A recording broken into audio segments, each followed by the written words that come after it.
Okay, today is Wednesday, December 28th, 2016. This is the beginning of an interview with Dan Murphy, at the Summer Glen Golf Conference Room. Golf Community. My name is Sam Kwiatkowski, and I will be the interviewer. Could you please tell us your full name and address? My name is Daniel Murphy. I live at Ocala, Florida, in Summer Glen. All right. Where were you born?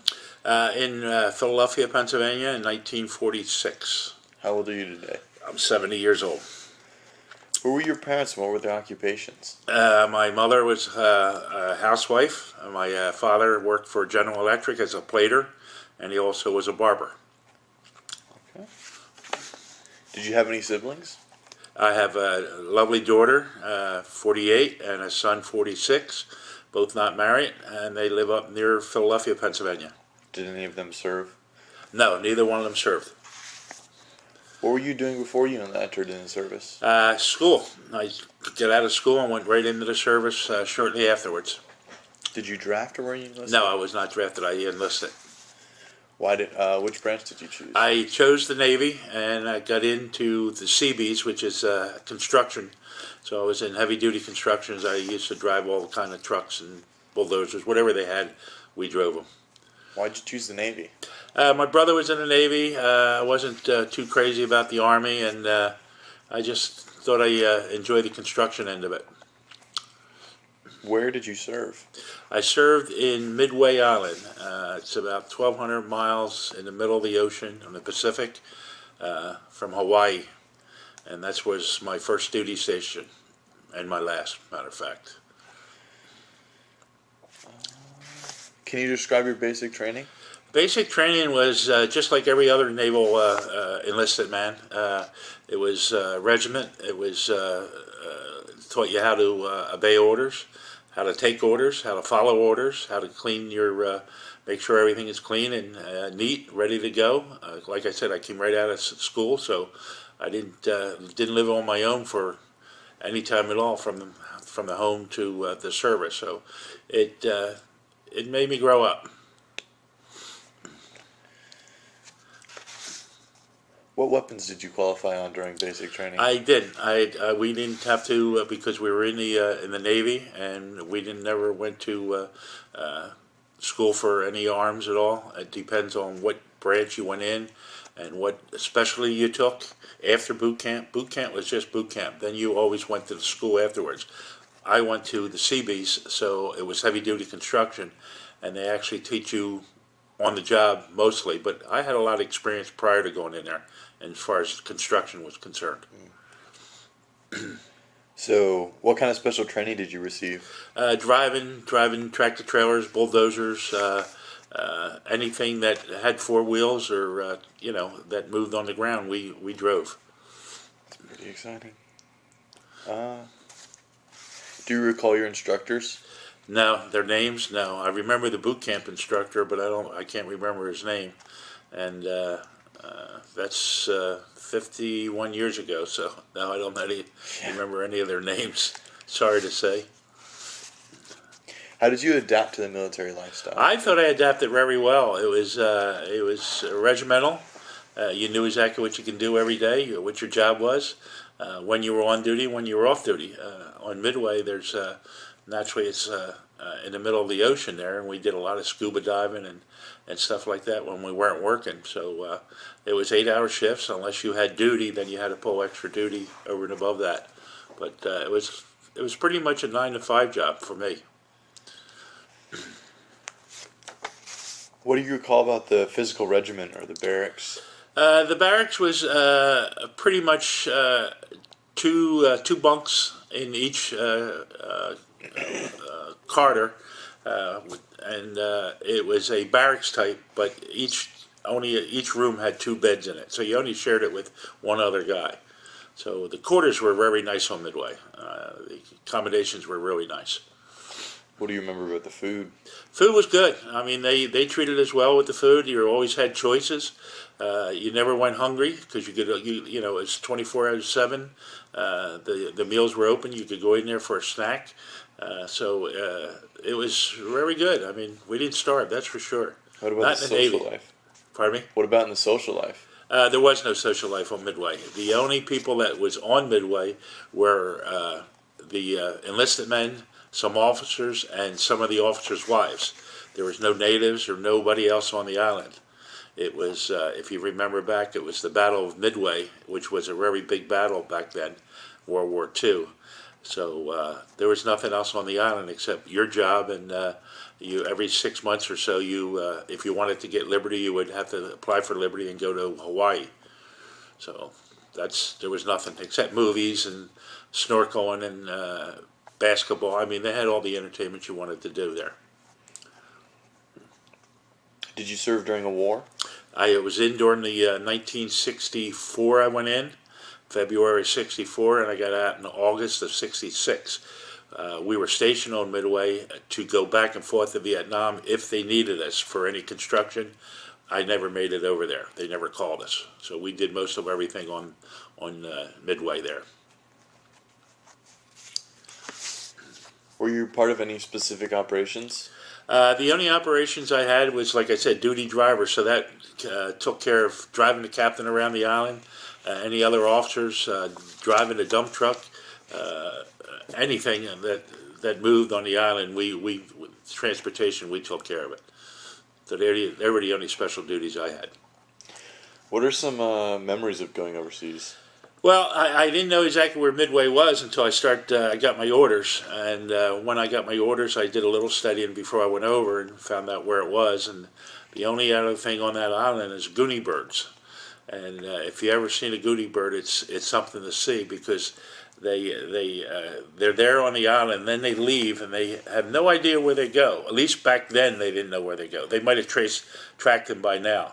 But they never knew after they left the island where they went, and they were really some odd-looking birds.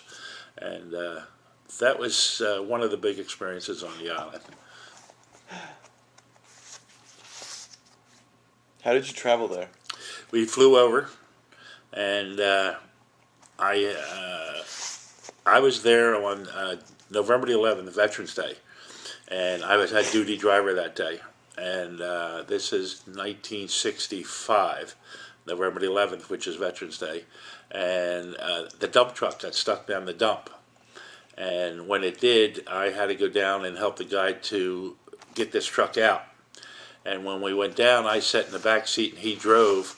And there was a cable draped over the truck. And apparently what happened, it shimmied and caught around the wheel. And right before we got to the dump, it must have whiplashed and caught me. And he didn't know it because the truck was so loud. It was used to towing the C-130 planes around. And he didn't realize until he started to turn in the dump that he was dragging me. So it took both legs off, and that's when I left the island after they operated on everything on the island. They didn't think I was going to make it because they thought I was going to bleed to death.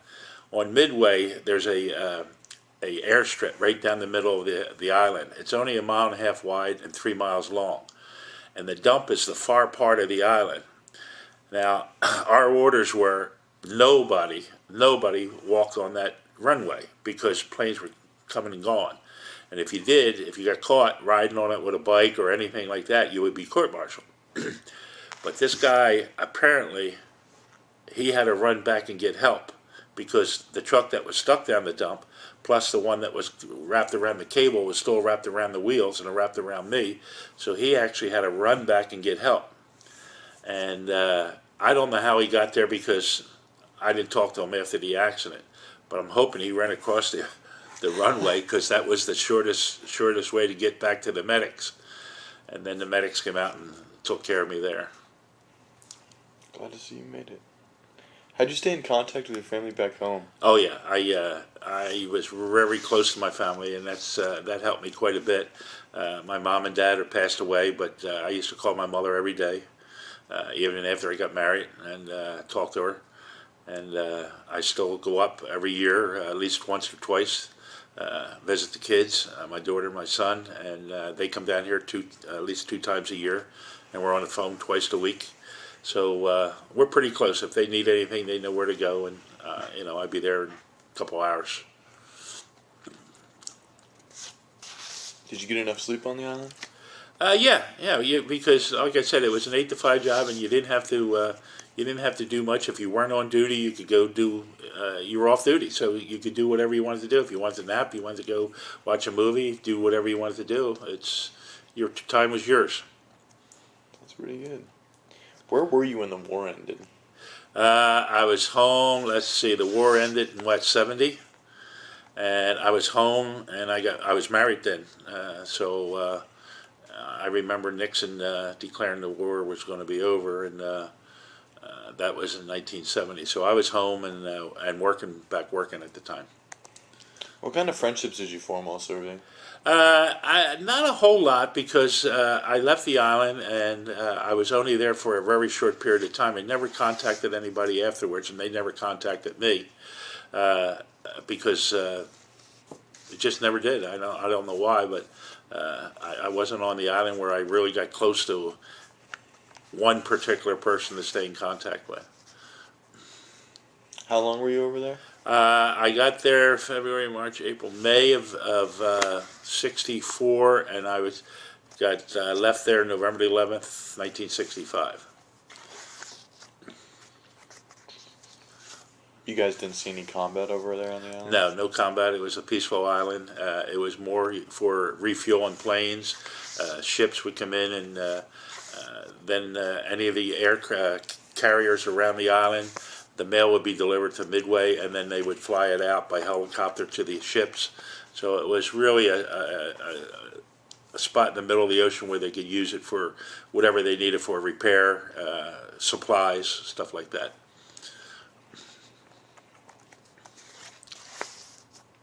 Did you admire your commanding officers? Yeah. Everybody that was over and above me, I respected. They earned their stripes. Especially when I got in the naval hospital, or the hospital in Tripler. I got to tell you a little story what happened there. I got there November the 11th. It might have been the 12th by the time I got there, but I didn't know I lost my legs. And when the plane landed, I was the last one on the plane, because that plane was coming from Vietnam, and all the guys that were on the plane were all wounded. Some sort of, they were being relieved and going home, and it was all injured people. And they put me on the plane. They stopped the plane from going to Hawaii, and they put me on that plane. And we flew into the airport there, and I remember the C-130s open in the back. So I was the last one in, so I was in the back, and I could see out the back, and I was awake, and I understood fairly what was going on.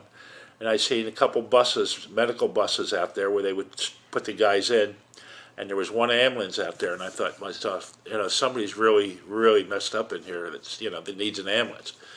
So they wind up picking me up and put me in the ambulance. So then I remember getting to the hospital, and the doors open. There's two doctors waiting for me. And I said to him, "Doc, am I going to lose my legs?" He picked up the sheet. He said, "Son, they're both gone." I woke up 3 days later.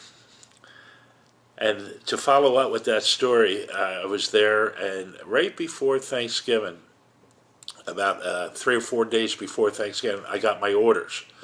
My orders were to Oakland, California. So I was pretty much down in the dumps, because I lived in Philadelphia, Pennsylvania, completely on the other side of the coast. My mom and dad didn't have any money. They couldn't travel, cross country to see me. So on Thanksgiving, the day before Thanksgiving, this little, what they called back then was a gray lady. They were all dressed in gray, and they would come around and ask the service people if they could write a letter for them, give them magazines, stuff like that. And she asked me what was going on, and I told her, I said, "Well, I just got my orders, and I was going to Oakland." She said, "Oh, it's a beautiful hospital. They just opened it up for amputees. It was only for Navy and Marines." So she said, "You'll like it there." And she said, "Where are you from?" And I said, "Well, I'm right outside of Philadelphia. I'm 10 miles south of Philadelphia, Pennsylvania." So she didn't say anything, and she left me a couple magazines. She left. Never said a word. And Thanksgiving Day, I get this bouquet of flowers from this lady. And I didn't know her. Nobody else knew her in the ward. Nobody made a fuss over her. but it happened to be Mrs. W.C. Westmoreland. Mr. Moreland, General Moreland, ran the whole Vietnam War. So she was there visiting, waiting for her husband to come in for R&R, and she would just do social work while she was waiting for him to come over. So that was Thanksgiving. I get this bouquet of flowers, and I was frustrated. I was flabbergasted that she thought of it enough of me to send me a bouquet of flowers. None of the nurses knew who she was. She didn't play the role. She just acted like a little gray lady, volunteer. So the following week, the middle of the week, I get my orders back, and they're changed to the Philadelphia Naval Hospital. There was only 2 places in the United States at that time that they made the prostheses, was Philadelphia Naval and Oakland. She had my orders changed because she knew I was from Philadelphia. So I still got her card at home. I got a picture, and I still got her card. So she made my day, naturally to say. It made my mom and dad happy because I spent 9 months in the hospital. So I was home, and that made all the difference in the world, to recoup. That's amazing. Yeah, it was amazing. And she didn't let on anything. Like, she wasn't a big shot or anything. That's what I respected. What are your most memorable experiences, or is that it? Well, I think that was the most memorable that I can say. I can look back and I remember who it was, and how grateful I was at the time, and it just made it so much easier because I knew I was going to spend anywhere from 6 months to a year in the hospital, and being away would have made it much tougher. Being home made it so much easier because, like I said, I was only 10 miles south of the Philadelphia Naval Hospital, so it made it very, very convenient. How were you received by your community when you got home? Very, very well. They did fundraiser for me. They had a nice big party, and I think it was like $3,500 they raised and they gave me. And back then, that was really something because a lot of people were against the Vietnam War, but I was from a Christian area. My mom and dad were very, very good Catholics, and they knew all the people, and they threw the party, and it was really something. So I got to say, the neighborhood was absolutely fantastic. That's great. Very fortunate. How did you adjust to civilian life? It was tough. It was especially after I got married. Your limitations are quite limited, especially way back then when they made the prostheses out of wood. They're very uncomfortable. Today, they got liners, they got softeners, they got computers working them, and the foots move. None of that was back then. I mean, it was very, very difficult, first of all, to get a job because nobody wanted to hire me because they thought it was a liability. But I did wind up getting a job working for the police department as a dispatcher. And I was pretty conscientious, and I opened my own business.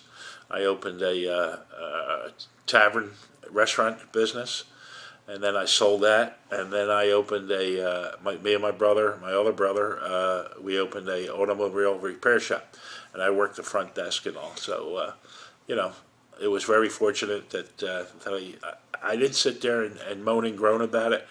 I remember being in a naval hospital, a couple Marines that had one leg off. Walked out carrying their leg. They wouldn't go to PT to practice how to wear it or how to use it. I remember them walking out the door after 6 months, 7 months in the hospital, walking out carrying their leg. I mean, I just couldn't see that. So I practiced quite a bit, and I'm fortunate enough I can walk around without any cane or crutches right now. And I play golf 2-3 times a week, so, I can't complain. Yeah.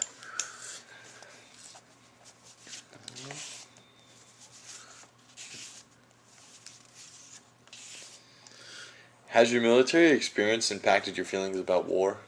I guess so. I'm a true believer that we got to take care of our own. If we're not ready or combat ready, somebody's going to try us. They're going to try to push us. Just as you can see with the things that are going on today, there's so much going on out there that I believe we have to be military strong. We have to be wise about our military. We don't want to jump into anything that we don't have to. If you can settle by talking or negotiating, I'm all for that. but I still believe you have to have a strong force for just to let them know you're there. Exactly.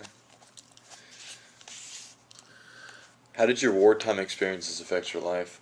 It gave me backbone, gave me courage, gave me inspiration. I think it helped me in the long run because I did collect the pension. I only had a high school education. I didn't have a lot of college or anything like that. So, but it helped me to get focused and do what I wanted to do with my family. The businesses that I opened were all successful. I'm a people person. I know how to talk to people, I think.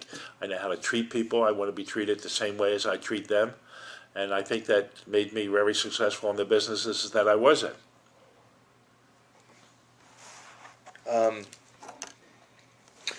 Did you have post-traumatic stress, or do you know somebody who does? No, I don't. I don't know of anybody. I remember one guy that he was in the Naval Hospital, same as I was, just about the same time. He came in a little bit after. And this is ironic story, but his name was Bobby Stump. And he came in, he had an arm off, and he had 2 legs off. And they called him, that was his real name, Bobby Stump. And he's the one that helped me get the job at the police department because his brother was a police officer for the Glen Olden Police Department there. So he worked at the police radio, and then he got me on, and until I opened my own business. So I remember him quite a bit. It was a pain in the neck playing cards with him because he only had one hand. It was slow.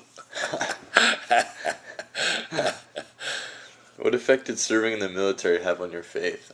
It strengthened my faith. When my accident happened on Midway, I remember waking up in the room in Midway, and I remember seeing a corpsman that I played basketball with. I knew him fairly well, and I woke up and I seen the priest give me my last rites because they thought I wasn't going to make it. They thought I lost too much blood and I would never survive the trip back, but thank God I did. Thank God. Would you want your son or daughter to enter the military? Yeah, I would. At that time, there wasn't much going on. The war was over. They didn't have to. They both went to college, so there was really no need for them. But I think they would have if there would have been a need, because the draft they didn't have a draft back then. So they went to school and followed their careers. Have you remained in contact or reunited with any fellow veterans? I have not. Nobody that I served with. No. Are you part of any? Are you a member of any veteran organizations? Oh yes, I'm a lifetime member of the DAV, Disabled American Veterans. I joined as soon as I got out of the service, and I also very active here in the Veterans of Summer Glen. I'm one of the guys that started the Summer Glen Vets, along with a couple other guys that are here. There's a woman that helped us start it, and her husband. They're no longer here, and another gentleman that helped us start it. He's no longer here. So we started it back. About 10 years ago, and our first golf tournament we raised $1,800. And it was going out and getting sponsors and stuff like that. And the money that we raise here in Marion County stays in Marion County. That's what our bylaws read. So all the vets that need help, we always try to help the ones in Marion County. Now we just got done, well, today's December. Last month we had our Veterans Day golf tournament, and we raised a little over $19,000. So it's come a long way since we started here in Summer Glen. And that's just a one-day golf tournament. We go out and get sponsors. We get whole sponsors. We get people to sponsor, corporations to sponsor. So it's really grown into a really nice little event for us. That's great. What life lessons have you learned in the military? Regiment, understanding orders, not trying to be the boss at all time. Listening instead of speaking. A lot of times you learn a lot by people talking. Some people you can see how smart they are, and you can also see how not so smart just by listening. So I think that has a lot to do with it. What lessons would you pass on to today's generation? I think they got to be a little bit more responsible as far as finances, helping the community. You don't see that much of people volunteering their time like back then when I got hurt. I mean, there were so many people out there helping. Us helping now. I don't see that in the younger generation as much, and it's a shame. I think I think it's really rewarding that you do that. You give of yourself as you are, and I think it comes back tenfold. Is there anything I forgot to ask you about your military experience? No, I think that's about it, and that's why our Veterans Day is so special to me, because I did get hurt on Veterans Day, and that's one of the reasons I started the tournament, or helped start it. So every Veterans Day is pretty special for me. My accident was 11/11/1965, right around 11 o'clock. So 11 is my special number. But I wish you all the luck in the world. I hope everything goes well for you. All right. Thank you so much. Oh, anytime at all.